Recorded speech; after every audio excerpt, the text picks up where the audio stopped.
Hi everyone, Liz Lees here, registered dietitian specializing in eating disorders and gastrointestinal health. Did you know that your gut or digestive tract hosts over 3 trillion bacteria? That's a lot. And this bacteria is super important. It helps keep our digestion in check. It helps provide immune support for us. It has direct communication with our brain. So when it's out of a state of balance or dysbiosis, that can actually cause a lot of havoc on our mental health, on our digestive health. And so what do we do about that? Well, for starters, we want to make sure that we're feeding our gut enough food and a good balance of food. And when I say balance, I'm referring to a ratio of carbs, fats, and proteins.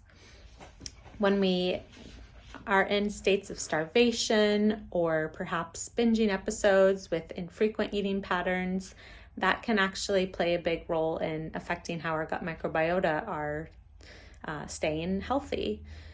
And when they are not healthy, they can communicate to our brain that something's out of balance, which can worsen things like anxiety, depression, concentration, like I mentioned before, gastrointestinal symptoms, nausea, bloating, constipation, diarrhea, heartburn, all of them. So eating frequently enough with a good balance of food groups is one of the first kind of just foundations of really keeping that digestion in check. On top of there, when we have inadequate variety, that can also impact the microbiota. They eat foods like fibers, resistant starch, different polyphenols. And so if our diet's limited to maybe like 10 different foods and they're not getting enough of what they like to eat, that can also impact them. So really focusing on, rather than excluding foods, working on how can I include more foods.